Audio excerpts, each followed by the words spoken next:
Baik, Assalamualaikum warahmatullahi wabarakatuh. Berjumpa kembali bersama saya dalam channel Juaraga pada pembelajaran pencet. Untuk materi kali ini kita akan membahas tentang teknik dasar dalam pencaksilat. Apa saja teknik dasar dalam pencaksilat? Sebelum kita masuk kepada materi, alangkah baiknya kita berdoa terlebih dahulu.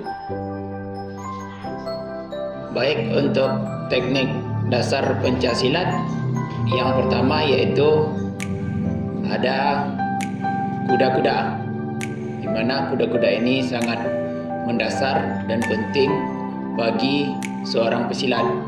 Di sini ada 6 macam bentuk kuda-kuda. Yang pertama yaitu kuda-kuda depan, yang kedua kuda-kuda belakang, yang ketiga kuda-kuda samping, yang keempat ada kuda-kuda tengah, yang kelima kuda-kuda silang depan, dan yang keenam yaitu kuda-kuda silang belakang. Selanjutnya untuk teknik dasar pencaksilat yang kedua yaitu ada sikap pasang, yang dimana sikap pasang ialah salah satu posisi yang dalam prakteknya dikombinasikan dengan kuda-kuda. Secara umum terdapat 4 sikap pasang yang sudah sangat dikenal secara luas. Yang pertama yaitu ada sikap pasang 1, yang kedua pasang 2, yang ketiga ada pasang 3, dan yang keempat ada pasang 4. Yang ketiga yaitu arah, di mana dalam dunia persilatan kita akan mengenal arah 8 penjuru mata angin. Dan untuk melatih dalam mengenali arah dalam pencaksilat adalah dengan menggeser kuda-kuda sesuai dengan gambar arah mata angin. Yang selanjutnya yaitu yang keempat ada pola langkah, di mana dalam pencaksilat ada beberapa pola langkah yang harus kita ketahui. Yang pertama yaitu pola langkah lurus, yang kedua ada pola langkah segi empat, yang ketiga ada pola langkah berbentuk U, yang keempat ada pola langkah berbentuk zigzag, yang kelima ada pola langkah berbentuk S, yang keenam ada pola langkah segitiga, dan yang ketujuh ada pola langkah segi 4 silang. Selanjutnya untuk teknik dasar yang kelima yaitu adalah pukulan. Seperti yang sudah kita tahu, untuk pukulan dalam pencaksilat ada 4. Yang pertama yaitu pukulan lurus, yang kedua pukulan bandul, yang ketiga pukulan melingkar, dan yang keempat ada pukulan tegak. Berikutnya teknik dasar yang keenam yaitu ada tendangan, di mana dalam pencaksilat ada beberapa tendangan yang harus kita tahu. Yang pertama yaitu ada tendangan lurus, yang kedua tendangan samping, yang ketiga ada tendangan melingkar, dan yang keempat tendangan seperti membentuk huruf T. Dan teknik dasar yang ketujuh ada elakan, di mana elakan dalam pencaksilat adalah sebuah gerakan yang digunakan untuk menghindari pukulan lawan dengan mengelak. Ada 4 macam teknik elakan dalam pencaksilat. Yang pertama yaitu elakan atas, yang kedua elakan bawah, yang ketiga elakan samping, dan yang keempat elakan belakang berputar. Berikutnya teknik dasar yang ke-8 yaitu ada tangkisan dalam pencaksilat. Tangkisan dalam pencaksilat adalah salah satu teknik dalam pencaksilat yang digunakan untuk bertahan dari serangan lawan, baik berupa pukulan atau berupa tendangan.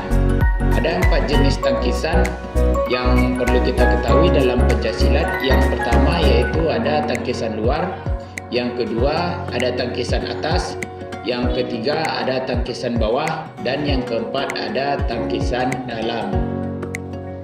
Berikutnya untuk teknik dasar yang ke-9 ada namanya guntingan, di mana teknik guntingan ini biasanya dilakukan dengan cara tendangan atau jepitan dengan cara menggunting bagian tubuh lawan, di mana tujuannya adalah untuk menjatuhkan sekaligus mengunci lawan. Terdapat 3 jenis teknik guntingan dalam pencaksilat. Yang pertama yaitu guntingan bawah, di mana sasarannya adalah kaki. Yang kedua guntingan tengah dengan sasarannya adalah dada. Serta yang ketiga ada guntingan atas dengan sasarannya adalah leher dari musuh atau lawan. Selanjutnya untuk teknik dasar yang ke-10 yaitu ada teknik dasar kuncian dalam pencaksilat, di mana teknik kuncian ini biasanya digunakan untuk melumpuhkan lawan agar lawan tidak dapat melanjutkan gerakannya, di mana dalam praktiknya teknik kuncian ini menyasar pada bagian leher, bahu, dagu, pergelangan tangan, lengan, serta selangkangan kaki dari musuh. Selanjutnya kita masuk kepada kategori dalam pertandingan pencaksilat. Ada 4 kategori pertandingan dalam pencaksilat yang harus kita tahu. Yang pertama yaitu ada kategori tanding, yang kedua ada kategori tunggal, yang ketiga ada kategori ganda, dan yang keempat ada kategori regu. Berikutnya untuk peraturan tanding dalam pencaksilat, yaitu kedua atlet silat harus memenuhi pembelaan, hindaran, elakan, dan tangkisan. Dalam pertandingan pencaksilat dilakukan dalam 3 babak. Tiap babak memiliki durasi 2 menit dan diselingi 1 menit untuk istirahat. Setiap atlet diwajibkan melakukan serangan berpola, mulai dari sikap awal, pasang, hingga koordinasi gerakan dan kembali ke sikap awal. Berikutnya ada peraturan nilai dalam pencaksilat, yang mana nilai 1 diberikan jika elakan atau tangkisan berhasil masuk ke dalam area tubuh lawan atau teknik jatuhan berhasil dilakukan. Untuk nilai 2 jika serangan kaki berhasil mengenai lawan. Dan untuk nilai 3 jika berhasil membuat lawan jatuh. Sedangkan untuk nilai 4 diberikan jika berhasil membuat lawan terkunci. Selanjutnya ada nilai hukuman dalam pencaksilat. Nilai dikurangi 1 apabila pesilat mendapatkan teguran 1, dan nilai dikurangi 2 diberikan bila pesilat mendapat teguran 2. Nilai atau poin dikurangi 5 diberikan bila pesilat mendapat peringatan 1, dan nilai kurang 10 diberikan bila pesilat mendapat peringatan 2. Yang berikutnya ada peraturan menang dalam pencaksilat. Yang pertama yaitu atlet dikatakan menang angka jika wasit mengangkat salah satu tangan atlet yang memiliki skor lebih tinggi. Yang kedua, atlet disebut menang teknik jika lawan tidak bisa melakukan pertandingan lagi akibat keputusan dokter, keputusan pelatih, atau bahkan lawan menyatakan dirinya sendiri tidak mampu melanjutkan pertandingan. Yang ketiga, atlet disebut menang mutlak jika lawan mendapatkan serangan yang sah dan tidak bangkit lagi kembali setelah wasit menghitung sampai hitungan yang ke-10. Yang keempat, atlet disebut menang diskualifikasi jika lawan mendapatkan peringatan ketiga, lawan melakukan pelanggaran berat, atau lawan melakukan pelanggaran kemudian cedera sehingga dokter memutuskan ia tidak bisa melanjutkan.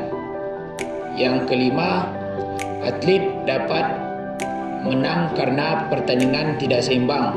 Dan yang terakhir yaitu atlet dapat menang karena lawan tidak hadir atau mengundurkan diri sebelum pertandingan berlangsung. Mungkin untuk materi kali ini cukup sampai di sini. Kita mengetahui tentang teknik dasar dalam pencaksilat, kategori dalam pencaksilat, dan peraturan pertandingan dalam pencaksilat. Semoga video ini bisa memberikan manfaat.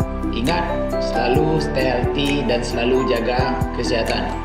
Selalu ikuti channel Juaraga pada video-video berikutnya.